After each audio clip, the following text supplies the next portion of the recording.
സിനിമയിൽ റെക്കോർഡ് ഇടുക എന്ന് പറയുന്നത് അത്ര എളുപ്പമുള്ള കാര്യമില്ല. എന്നാൽ അടുപ്പിച്ച് 2 വർഷം തൻ്റെ സിനിമകളിലൂടെ കുറച്ച് റെക്കോർഡിട്ട ഒരു നടനുണ്ടായിരുന്നു മലയാള സിനിമയിൽ. ആ ഒരു നടൻ്റെ ആ ഒരു സിനിമകളെ കുറിച്ചാണ് ഇന്ന് ഞാൻ നിങ്ങളോട് ഡിസ്കസ് ചെയ്യാൻ പോകുന്നത്.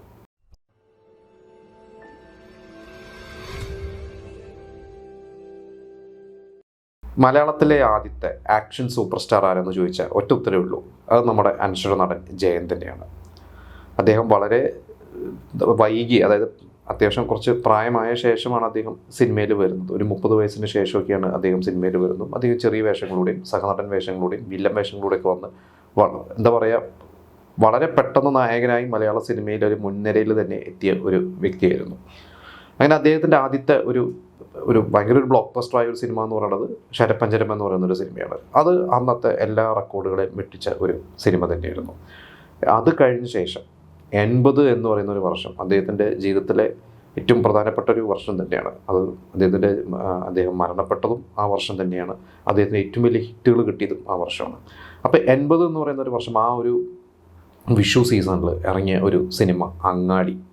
നമ്മൾ ഇതിൻ്റെ അടുത്തൊരു എപ്പിസോഡ് മുമ്പ് ചെയ്തിരുന്നു. ഐ.വി. ശശി എന്നൊരു നടൻ സോമനുമായിട്ട് പിണങ്ങിയ ശേഷം പിന്നെ സോമനെ അഭിനയിപ്പിക്കാതെ ചെയ്ത മറ്റ് നടന്മാരെ വെച്ച് ചെയ്ത സിനിമകൾ ഒന്നായിരുന്നു അങ്ങാടി എന്നൊക്കെ നമ്മൾ പറഞ്ഞിട്ടുണ്ടായിരുന്നു. അപ്പോൾ അതിൽ ആ അങ്ങാടി എന്ന് പറയുന്ന ഒരു സിനിമ P.V. ഗംഗാധരൻ എന്ന് പറയുന്ന നിർമ്മാതാവ്, അദ്ദേഹം ഇന്ന് നമ്മളോടൊപ്പം ഇല്ല. ഒരുപാട് നല്ല നല്ല സിനിമകൾ മലയാളത്തിന് സമ്മാനിച്ച നിർമ്മാതാവാണ്. അദ്ദേഹത്തിൻ്റെ 3ാമത്തെ സിനിമയാണ്, അദ്ദേഹം നിർമ്മിക്കുന്ന 3ാമത്തെ സിനിമയാണ്. അങ്ങനെ നമുക്കറിയാം, ടി ദാമോദരനും ഐ.വി. ശശിയും ആണ് അതിൻ്റെ, ഐ.വി. ശശി എന്ന സംവിധായകനും ടി ദാമോദരനാണ് അതിൻ്റെ തിരക്കഥാകൃത്ത്. അവരുടെ വളരെ ശക്തമായ തിരക്കഥയാണ് ആ സിനിമ. അന്ന് അതുപോലെയുള്ള ഒരു തൊഴിലാളികളുടെ ഇതുപോലെ തീപ്പൊരു ഡയലോഗുകളൊക്കെ ആയിട്ടുള്ള സിനിമകളൊന്നും അന്ന് വന്നിരുന്നില്ല മലയാളത്തിൽ. അങ്ങനെ വളരെ ചുരുങ്ങിയ ദിവസം കൊണ്ട് അവർ സ്ക്രിപ്റ്റ് പൂർത്തിയാക്കി 30 ദിവസങ്ങൾ കൊണ്ടാണ് ആ ഒരു സിനിമ ചെയ്തത്. അതിൽ ജയനും പിന്നെ അന്ന് താരമൂലം ഉണ്ടായിരുന്ന സുകുമാരനും പിന്നെ രവികുമാറുണ്ട്, രാഘവനുണ്ട്, എല്ലാ അന്നത്തെ താരങ്ങളൊക്കെ ആ സിനിമയിൽ ഒരുവിധം എല്ലാവരും ഉണ്ട് എന്നുള്ളതാണ്. അങ്ങനെ അവർ ആ സിനിമ 30 ദിവസം കൊണ്ട് ഷൂട്ട് ചെയ്യുന്നു. കോഴിക്കോട് തൊഴിലാളികളുടെ, അവരുടെ തന്നെ കോഴിക്കോടുകാരുടെ കഥ പറഞ്ഞു. അവിടെ തന്നെ അവർ സെറ്റൊക്കെ ഇട്ടിട്ട് ആ സിനിമ ചെയ്യുന്നു. കോഴിക്കോടുകാരെ കലാകാരന്മാരെ കുതിരവട്ടം പപ്പ് പോലെയുള്ളവരൊക്കെ ആ സിനിമയിൽ അഭിനയിച്ചിട്ടുണ്ട്. അങ്ങനെ ആ സിനിമ വിഷുവിന് ഇറങ്ങുന്നു. അതന്ന് ആ വർഷത്തെ 2 റെക്കോർഡുകൾ. ഒന്ന് നമ്മളിപ്പോൾ പറയും ഫസ്റ്റ് ഡേ കളക്ഷൻ എന്ന് പറയും. അതായത് നമുക്കറിയാം, ഇപ്പോൾ കേരളത്തിൽ അത് നമ്മുടെ എമ്പൂരാനാണ് ആദ്യത്തെ ദിവസം ഏറ്റവും കൂടുതൽ കിട്ടിയ കളക്ഷൻ. ഇന്ന് കോടികളാണ്. അന്നും കോടികളല്ല, ലക്ഷങ്ങളാണ് ഫസ്റ്റ് ഡേ കളക്ഷൻ. കാരണം അന്ന് വളരെ ലിമിറ്റഡ് തിയേറ്റേഴ്സിൽ, അതായത് 18 തിയേറ്ററിലാണ് അന്ന് അങ്ങാടി റിലീസായിരിക്കുന്നത്. കാരണം അന്ന് അത്ര മെയിൻ സ്ട്രീം തിയേറ്റേഴ്സേ ഉള്ളൂ. B-C തിയേറ്റേഴ്സ് ഉണ്ട്, പക്ഷേ A സെൻറ്റേഴ്സ് എന്നൊക്കെ പറഞ്ഞാൽ വളരെ കുറവാണ്. നമുക്കറിയാം, ഒരു ജില്ലയിൽ ചിലപ്പോൾ ഒരു തിയേറ്ററൊക്കെ ഉണ്ടാവുള്ളൂ. അന്ന് റിലീസ് ചെയ്ത ആദ്യത്തെ ദിവസത്തെ ഫസ്റ്റ് ഡേ കളക്ഷൻ ആ വർഷം ഏറ്റവും കൂടുതൽ കളക്ട് ചെയ്തത് അങ്ങാടിയായിരുന്നു. ആ വർഷത്തെ എല്ലാ സിനിമകളും കൂടിയും ചേർത്ത് ടോപ്പ് ഗ്രോസറും അങ്ങാടി തന്നെയായിരുന്നു. അത് ആ ഇൻഡസ്ട്രി ഹിറ്റായിരുന്നു. അതുപോലെ എല്ലാ റെക്കോർഡും വെട്ടിച്ച്, എനിക്കൊന്ന് അതിന് മുമ്പ് മലയാള സിനിമയിൽ ഏറ്റവും കൂടുതൽ കളക്ട് ചെയ്തതിന് മുമ്പ് ശരപ്പഞ്ചനാണോ അതോ ജയൻ്റെ കരിയറിലെ ഏറ്റവും വലിയ ഹിറ്റ് ശരപ്പഞ്ചനായിരുന്നു. എന്തായാലും അതിൻ്റെ റെക്കോർഡ് വെട്ടിച്ച ഒരു സിനിമ തന്നെയായിരുന്നു അങ്ങാടി. അതാണ് ആ ഒരു വർഷത്തെ അദ്ദേഹത്തിൻ്റെ ഒരു റെക്കോർഡ് എന്ന് പറയുന്നത്. ഇത് കഴിഞ്ഞ് നമുക്കറിയാം 80 നവംബർ 16 അദ്ദേഹം വിട പറഞ്ഞത്. ഇപ്പോൾ അദ്ദേഹം വിട പറഞ്ഞിട്ട് ഇപ്പോൾ 45 വർഷം ആവാൻ പോവുകയാണ് ഈ നവംബർ 16. അത് കഴിഞ്ഞ് അദ്ദേഹം മരിച്ച ശേഷമാണ് അദ്ദേഹത്തിൻ്റെ കുറേ സിനിമകൾ റിലീസായത്. അതിൽ അദ്ദേഹത്തിൻ്റെ അവസാനത്തെ സിനിമ കോളിളക്കം. ആ സിനിമ 81 റിലീസായതാണ്. 81 അപ്പോഴേക്കും നമ്മുടെ ലാലേട്ടനും മമ്മൂക്കയും അതുപോലെ തന്നെ ശങ്കറും ഉൾപ്പെടെയുള്ള നടന്മാരൊക്കെ അന്ന് സിനിമയിൽ എൻ്റർ ചെയ്തു. അവരുടെയും ഒരുപാട് സിനിമകളൊക്കെ 81 റിലീസായിട്ടുണ്ട്.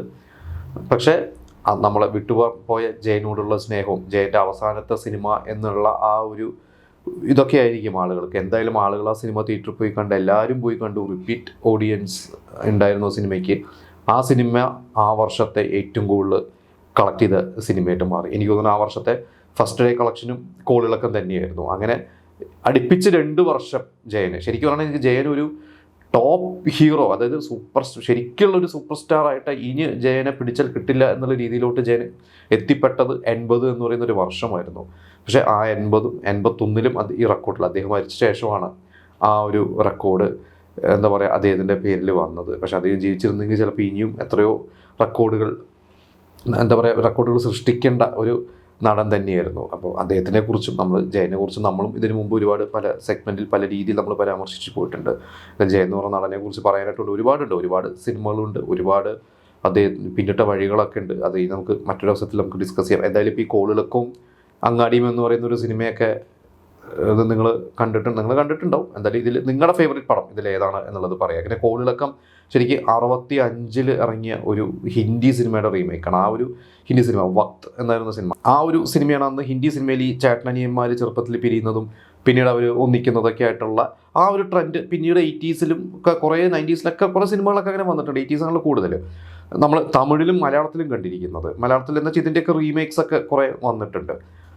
അതിൻ്റെ ഒരു തുടക്കം കുറിച്ച ഒരു സിനിമയായിരുന്നു ഈ വക്ത് എന്ന് പറയുന്നത്. അതിൽ സുനിൽ ദത്തും രാജ് കപൂറും ശശി കപൂറൊക്കെ ആയിരുന്നു അതിൽ ചേട്ടനനിയന്മാരായിട്ട് അഭിനയിച്ചത്. ആ സിനിമ അത് വളരെ ഒരു ഹിറ്റായിട്ടുള്ള സിനിമയായിരുന്നു. അപ്പോൾ എന്തായാലും ജയൻ്റെ സിനിമകൾ നമ്മളതാണ് പറഞ്ഞിരുന്നത്. ജയൻ മരിച്ച ശേഷം ജയൻ്റെ കാണാൻ അതായത് ജയൻ്റെ അവസാനത്തെ സിനിമകളൊക്കെ തിയേറ്ററിൽ ഇറങ്ങിയപ്പോൾ പ്രേക്ഷകരൊക്കെ ഇടിച്ചു കയറി എന്നുള്ളതാണ്. എന്തായാലും അതുപോലെ തന്നെയുള്ള കുറേ സിനിമകളുണ്ട്. അപ്പോൾ ജയൻ അഭിനയിക്കാനിരുന്നിരുന്നുണ്ട് മറ്റു തന്നെ നടന്മാർ ജയനെ മരണ ശേഷം അഭിനയിച്ച കുറേ സിനിമകളൊക്കെ ഉണ്ട്. അപ്പോൾ അതിലൊരു സിനിമ സ്ഫോടനം എന്ന് പറയുന്ന സിനിമയാണ്. നമ്മളത് ഈ അടുത്ത് ഒരു എപ്പിസോഡ് ചെയ്തിരുന്നു. സ്ഫോടനത്തിൽ ജയന് വെച്ചിരുന്ന റോൾ സുകുമാരനും വെച്ചിരുന്ന റോളും മമ്മൂക്കൊക്കെ അഭിനയിച്ചതൊക്കെ നമ്മൾ പറഞ്ഞിരുന്നു. അപ്പോൾ ആ ഒരു സിനിമയുടെ ഡീറ്റെയിൽസ് ആയിട്ടുള്ള കുറേ കാര്യങ്ങളൊക്കെ ഇനിയുണ്ട്. അത് നമുക്കിനി മറ്റൊരു എപ്പിസോഡിൽ ചർച്ച ചെയ്യാം.